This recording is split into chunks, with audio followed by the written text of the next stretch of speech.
নমস্কাৰ মোৰ চেনেললৈ আপোনালোকক স্বাগতম জনাইছোঁ। আজি মই আপোনালোকৰ ওচৰলৈ এটা সুন্দৰ বাহু মাছৰ ৰেচিপি লৈ আহিছোঁ। আহকচোন ৰেচিপিটো মই কেনেদৰে বনালোঁ চাওঁ। বাহু মাছৰ ৰেচিপি বনাবলৈ মই লোৱা সামগ্ৰীসমূহ মই ফটোৰ যোগেদি আপোনালোকৰ ওচৰত শ্বেয়াৰ কৰিছোঁ।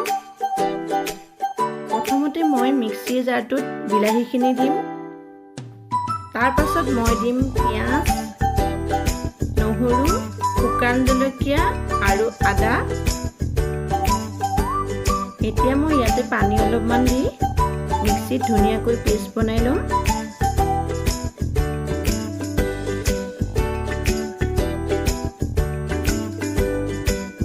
এতিয়া মই মাছখিনি ধুনীয়াকৈ নিমখ হালধি সানি লৈছোঁ। তাৰপিছত কেৰাহীখনত তেল গৰমাই লৈ মাছখিনি ধুনীয়াকৈ ৰঙচুৱাকৈ ভাজি ল'ম।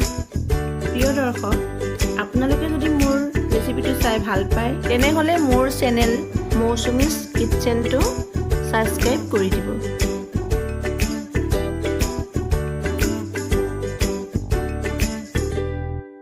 মাছখিনি ধুনীয়াকৈ ফ্ৰাই কৰা হৈ গৈছে। এতিয়া মই এইখিনি নমাই ল'ম।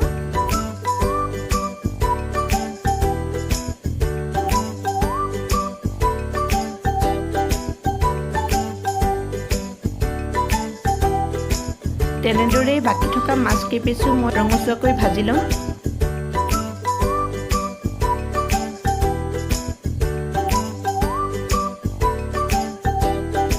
মাছখিনি ভজা হৈ গৈছে। এতিয়া মই এইখিনি নমাই ল'ম। ৰৈ যোৱা তেলখিনিতে এতিয়া মই দি দিম অলপমান জিৰা, তেজপাত আৰু আলু। এতিয়া এইখিনি মই ধুনীয়াকৈ ভাজি ল'ম। আলুখিনি ভজা হৈ গৈছে। এতিয়া মই ইয়াতে ৰেডি কৰি থোৱা পেষ্টখিনি ঢালি দিম। এতিয়া এইখিনি মই 2 মিনিটমান ভাজি ল'ম।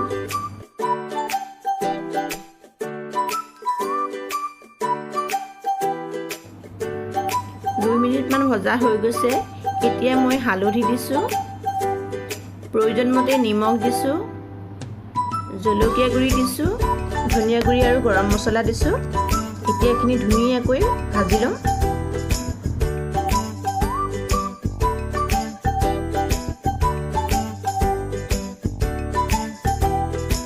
পাঁচ মিনিটমান ভজাৰ পাছত চাওকচোন ইমান ধুনীয়াকৈ তেল বিৰিঙি আহিছে।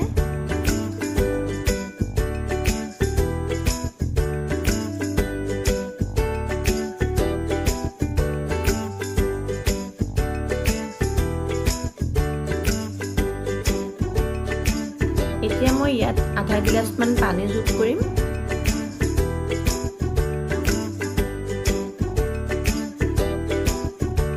পাঁচ মিনিটমান ভজাৰ পাছত মছলাখিনি ধুনীয়াকৈ সিজি পৰিছে।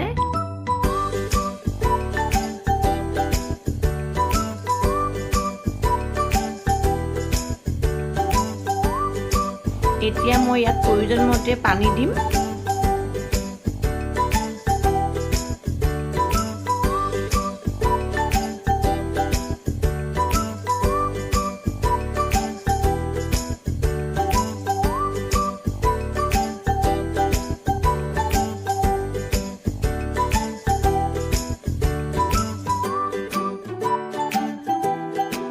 দুই মিনিটমান উতলাৰ পাছত এতিয়া মই ইয়াতে মাছখিনি ঢালি দিম।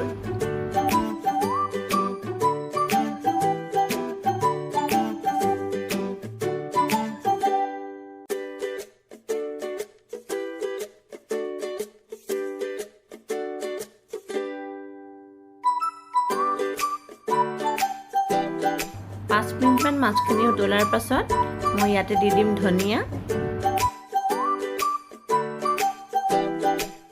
এতিয়া এইখিনি মই 2 মিনিটমান উতলিব দিম।